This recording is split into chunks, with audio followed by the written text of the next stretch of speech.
Suivez-nous, on vous emmène à Aubusson, une ville chargée d'histoire qui rayonne par son patrimoine unique et par son art mondialement connu et reconnu, la tapisserie. Embarquez pour un beau voyage fascinant entre tradition et création grâce à la Cité internationale de la tapisserie, un musée qui accueille des visiteurs dès le plus jeune âge. Depuis 600 ans, la spécialité d'Aubusson, c'est la tapisserie. Et cela commence dès le plus jeune âge. Première rencontre de ces enfants de maternelle avec la star du musée, cette mille-fleurs à la licorne du XVe siècle. Non, ça n'existe pas. On touche pas. Ça n'existe pas. Elle date d'il y a très longtemps. Un éléphant géant qui symbolise l'Asie, ou cette grande verdure, les enfants découvrent leur patrimoine. Certains peut-être deviendront tapissiers. Nous les laissons à leur visite, direction la plus grande manufacture de la ville, où nous rencontrons ces tapissières, en plein ouvrage. La technique n'a pas changé depuis le Moyen-Âge. Pour les guider, il y a sous la trame ce que l'on appelle un carton, un modèle. En dessous, là, j'ai un carton qui m'indique, voilà, qui délimite la zone de cette forme. Et à l'intérieur, je vais réaliser des dégradés. C'est qu'une question d'interprétation du début à la fin. Sur le métier, une pièce exceptionnelle commandée par l'État.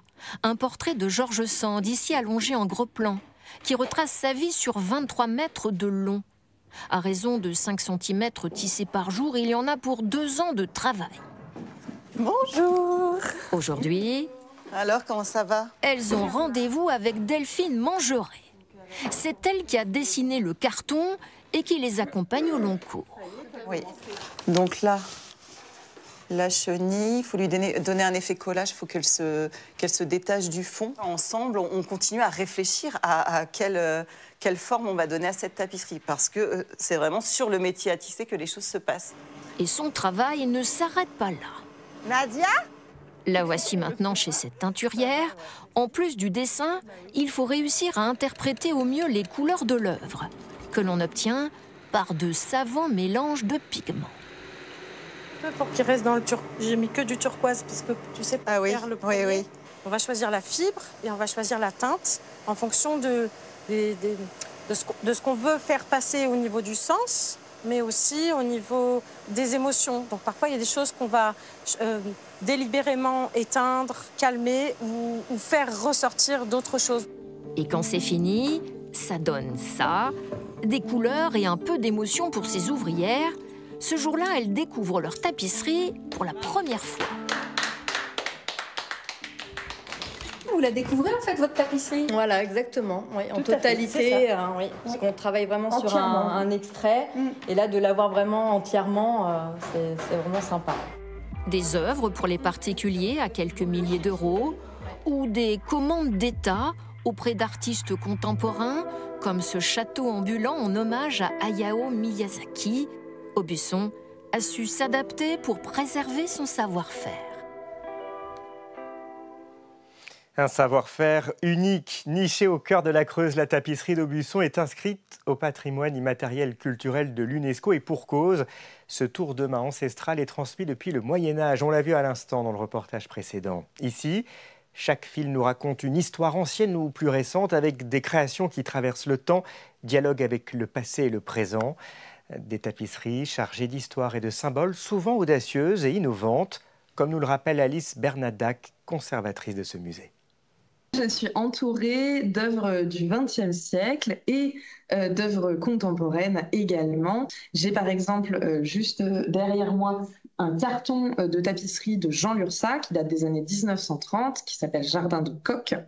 Et juste derrière moi, j'ai une des tapisseries de la teinture L'imaginaire de Hayao Miyazaki en tapisserie d'Aubusson qui représente donc le château ambulant tiré du film d'animation du même nom. On a la chance actuellement que les artistes en fait s'intéressent énormément au textile et au savoir-faire en général, et ça c'est la source de nombreux projets.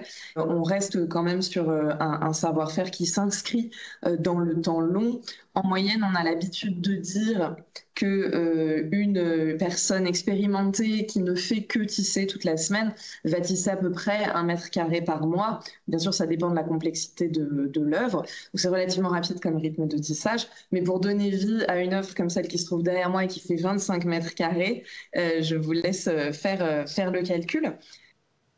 Alors on le voit, Aubusson est indissociable de la Cité internationale de la tapisserie, un lieu unique en France et dans le monde où se tissent des siècles de savoir-faire.